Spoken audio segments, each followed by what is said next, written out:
नमस्कार दोस्तों, कैसे सब बढ़िया होंगे दोस्तों आज हम आपके ला दिए हैं फिर 40 इंपॉर्टेंट क्वेश्चन जो आपके कंप्यूटर से रिलेटेड होने वाले हैं। जो SSC, NTPC, group D, railway की किसी भी कंपटीशन की तैयारी कर रहे हैं उनके लिए क्वेश्चन ज़्यादा इंपॉर्टेंट होने वाला है। तो इसमें मैं आपको टोटल 40 क्वेश्चन कराएंगे, तो आप भी मेरे साथ कॉपी पेन लेके बैठ जाइए।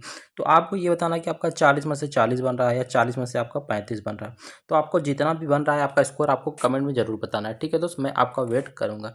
तो स्टार्ट करते हैं हम आज के क्वेश्चन से। ठीक है, देखो सबसे पहले क्वेश्चन ये पूछ रहा कि वॉन न्यूमैन आर्किटेक्चर का मुख्य विशेषता क्या है। यह अलग अलग मेमोरी है, single memory for data program है, या मल्टी प्रोसेसिंग है, या कैश है। ठीक है, जो आधारित प्रणाली कहा जाता है। तो इसका जो राइट आंसर बन जाएगा वो आपका क्या हो जाएगा दोस्त, आपका बी नंबर बिल्कुल राइट आंसर बन जाएगा। ठीक है, single memory for data program बिल्कुल राइट आंसर हो जाएगा। आप यहाँ पे देख सकते हो कि जॉन वॉन न्यूमैन द्वारा इसको इसको दिया गया था, तो इसी के नाम पे ही ये बन गया था। ठीक है, ये वास्तविक में आर्किटेक्चर डाटा प्रोग्राम को मेमोरी को संग्रहित करता है। संग्रहित मतलब ग्रहण करता है दोस्त। तो नेक्स्ट क्वेश्चन में पूछ रहा है कि आपका जो कैश मेमोरी होता है इसका मुख्य उपदेश क्या होता है।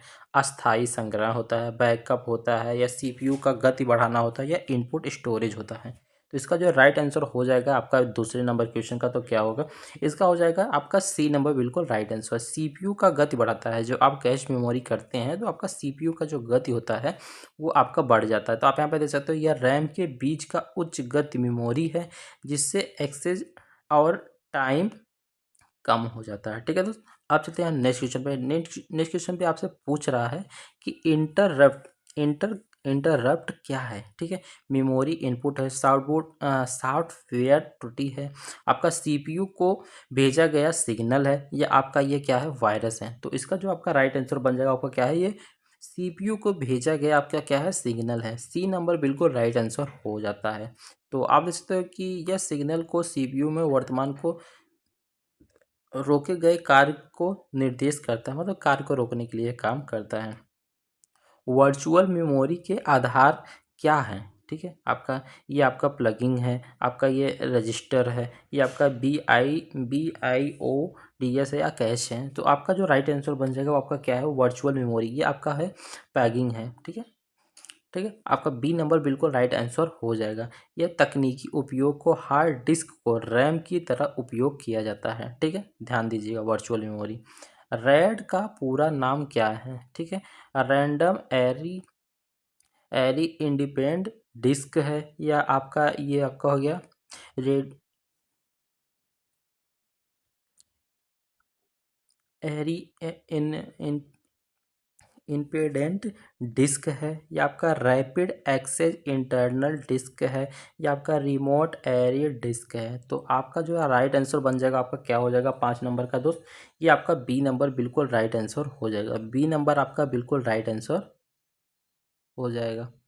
तो नेक्स्ट क्वेश्चन में आपसे पूछ रहा है, ठीक है, तो नेक्स्ट क्वेश्चन पे आपसे पूछ रहा है कि आपका जो आपका ये डेड लॉक होता है। ठीक है, स्थिति कब उत्पन्न होती है, मतलब जो आपका डेड लॉक जो इसमें आता है वो कब उत्पत्ति आपका यहाँ पे रिलीज होती है। तो इसका जो ऑप्शन है क्या है, जब मेमोरी क्या हो जाता है, जब आपका रैम फुल हो जाए, जब दो या दो से अधिक प्रोसेसर संग्रहण संसाधन के लिए प्रतीक्षा करें, जब वायरस हो, जब सीपीयू बंद हो जाए। तो क्या पूछ रहा है, डेड लॉक, ध्यान दीजिएगा। तो इसका जो राइट आंसर बन जाएगा वो बी नंबर बिल्कुल राइट आंसर बन जाएगा। जब दो से अधिक प्रोसेसिंग आपका संसाधन एक के लिए प्रतीक्षा करें। ठीक है, मतलब कोई टैब आपने खोला फिर वही टैब फिर खोल रहे हैं, तो मतलब 2-3 टैब खोल रहे हैं जो आपका वो प्रतीक्षा कर रहा है, वेट कर रहा है, तो इसलिए आपका हो सकता है। ठीक है, तो आप यहाँ पे देख सकते हो जो आपका ये होता है जब प्रोसेसिंग में एक दूसरे संसाधनों को प्रतीक्षा कराने में फंस जाता है, वही मैंने आपको बताया, जब फंस जाता है तभी होता है। TCP IP मॉडल में कितनी कितनी लेयर होती हैं। ठीक है, आपका 4, 5, 7 और 9। तो इसका जो राइट आंसर हो जाएगा आपका क्या हो जाएगा, तो सबका 4 बिल्कुल सही आंसर हो जाएगा। ए नंबर बिल्कुल राइट आंसर हो जाएगा। तो आप देख सकते हो कि यहाँ पे जो जिसका मॉडल है एप्लीकेशन ट्रांसपोर्ट, इंटरनेट और नेटवर्क एक्सेस लेयर इसमें होते हैं। ठीक है, 4 होते हैं। OSI मॉडल कितनी लेयर होती है? ठीक है, 4 होती हैं, 5 होती हैं, 6 होती हैं, 7 होती हैं। तो इसका जो राइट आंसर बन जाएगा वो क्या होती है आपका 7। कितनी लेयर होती है? ध्यान दीजिएगा, जो आपका वो था उसमें कितने थे? उसमें आपके थे, उसमें आपके 4 थे, इसमें आपके कितने होते हैं? 7 हैं। ठीक है, ध्यान दीजिएगा। तो अब चलते हैं नेक्स्ट क्वेश्चन पे। नेक्स्ट क्वेश्चन पे आपसे पूछ रहा है कि SQL किस प्रकार की भाषा होती है? ये आपका होता है,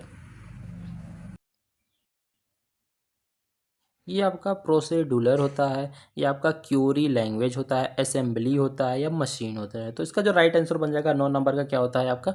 ये आपका बी नंबर बिल्कुल राइट आंसर हो जाता है। क्यूरी लैंग्वेज आपका बिल्कुल राइट आंसर हो जाता है। तो आप यहाँ पे देख सकते हो कि यह डेटाबेस से डेटा निकालने व प्रबंधन, ठीक है, हेतु में इसका उपयोग किया जाता है। नेक्स्ट क्वेश्चन पे पूछ रहा है आपका कोई प्राइमरी की का क्या कार्य होता है? या डुप्लीकेट अनुमति देता है, या यूनिक पहचान देता है, डेटा हटाता है, या बैकअप बनाता है? तो क्या बोला? प्राइमरी की बोला है। ठीक है, ये आपका जो होता है आपका क्या करता है दोस्त? बी नंबर बिल्कुल राइट आंसर है, ये यूनिक की पहचान देना। ठीक, तो आप देख सकते हो कि यह जो प्राइमरी की है ये प्रत्येक रिकॉर्ड को यूनिक की को पहचान को यह क्या करता है? देता है। 11 नंबर क्वेश्चन पे बोल रहा है कि कॉम्प्लियर और इंटर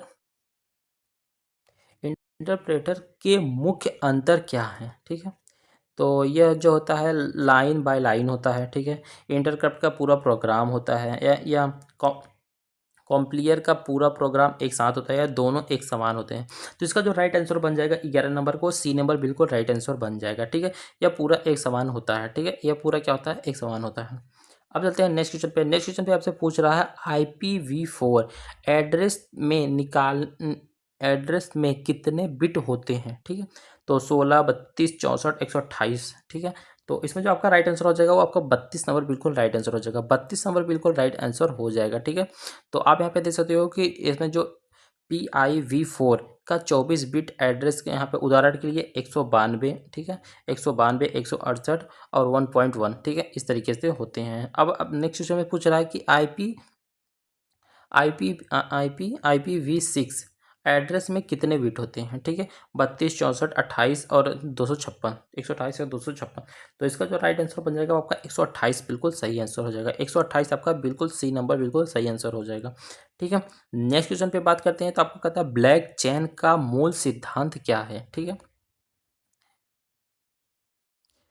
तो इसका जो ऑप्शन हो जाएगा आपका है, आपका हो जाएगा सेंट्रलाइजेड सिस्टम, या डिसेंट्रलाइजेडर लाइजेडर, ठीक है, लेजेंडर लेडर, ठीक है, या सिग्नल सर्वर, ये आपका ये ऑफलाइन स्टोरेज। ठीक है, तो इसका जो राइट आंसर बन जाएगा वो 14 का आपका क्या हो जाएगा? बी नंबर बिल्कुल राइट आंसर हो जाएगा। बी नंबर बिल्कुल राइट आंसर आपका यहाँ पे हो जाएगा। ठीक है, नेक्स्ट क्वेश्चन की बात करते हैं। नेक्स्ट क्वेश्चन पे आपसे पूछ रहा है कि DNS का क्या कार्य होता है? डेटा एन्क्रिप्ट करना, ठीक है, डेटा एन्क्रिप्ट करता है, डोमेन को आईपी में बदलना, वायरस को हटाना, डीएनएस या रैम को बढ़ाना। ठीक है, तो डीएनएस का जो प्रयोग होता है वो किस लिए होता है दोस्त आपका? इसमें जो राइट आंसर हो जाएगा बी नंबर बिल्कुल राइट आंसर हो जाएगा। डोमेन का आईपी को बदलना, डोमेन का आपका आईपी क्या करता है? ये बदल, डोमेन के आईडी को ये क्या करता है दोस्त? बदल देता है। ठीक है, तो नेक्स्ट क्वेश्चन पे बात करते हैं। नेक्स्ट क्वेश्चन पे आपसे पूछ रहा है कि HTTPS में एस का क्या अर्थ है? ठीक है, तो यह सिंपल है, या आपका सिक्योर सिक्योर है, या सिस्टम है, या आपका सर्विस है? तो इसमें जो आपका राइट आंसर बन जाएगा वो आपका क्या हो जाएगा? बी नंबर बिल्कुल राइट आंसर हो जाएगा। बी नंबर बिल्कुल राइट आंसर यहाँ पे हो जाएगा। ठीक है, नेक्स्ट क्वेश्चन की बात कर लेते हैं। तो आपका पूछ रहा है कि लूनिक्स किस प्रकार का ओएस होता है? ठीक है, ये आपका क्लोज क्लोज होता है, ठीक है, ओपन होता है, पैड होता है, नन होता है? तो इसका जो राइट आंसर बन जाएगा आपका क्या हो जाएगा? तो सबका इसमें बी नंबर बिल्कुल राइट आंसर हो जाएगा। ओपन सोर्स होता है। ओपन सोर्स क्या होता है? ओपन सोर्स होता है। ठीक है, तो नेक्स्ट क्वेश्चन पे पूछ रहा है, नेक्स्ट क्वेश्चन पूछ रहा है कि एआई का जनक किसे कहा जाता है? आपका ये आपका है एलन ट्यूरिंग है, जॉन मैकार्थी है, ठीक है, बिल गेट्स है, या स्टीव जॉब्स है? ठीक है, तो इसका जो राइट आंसर बन जाएगा आपका क्या हो जाएगा। देखो पहली बात हम आपको ये बता देते हैं कि बिल गेट्स और स्टीव जॉब्स ये तो होंगे नहीं, तो आपके पास दो ऑप्शन है। ठीक है, तो इसमें से आपको क्या होगा दोस्त, आपको राइट आंसर आपका ये हो जाएगा बी नंबर। ठीक है, आपका ये कौन हो जाएगा, बी नंबर, जॉन मैकार्थी बिल्कुल राइट आंसर हो जाएंगे। ठीक है, ये 1956 में एआई शब्द को दिए थे, 1956 में, सोचो इतना पहले ही इसका आविष्कार कर दिया गया था। ठीक है, अब नेक्स्ट क्वेश्चन पे आपसे पूछ रहा है कि मूर्स लॉ किससे संबंधित है। ठीक है, रैम से है, सीपीयू ट्रांजिस्टर विद से है, हार्ड डिस्क से है, या वायरस से है। तो इसका जो राइट आंसर बन जाएगा वो क्या हो जाएगा, आपका बी नंबर बिल्कुल राइट आंसर हो जाएगा। ठीक है, सीपीयू ट्रांजिस्टर बिट से आपको बिल्कुल राइट आंसर हो जाएगा। नेक्स्ट क्वेश्चन पे पूछ रहा है कि क्लाउड कंप्यूटिंग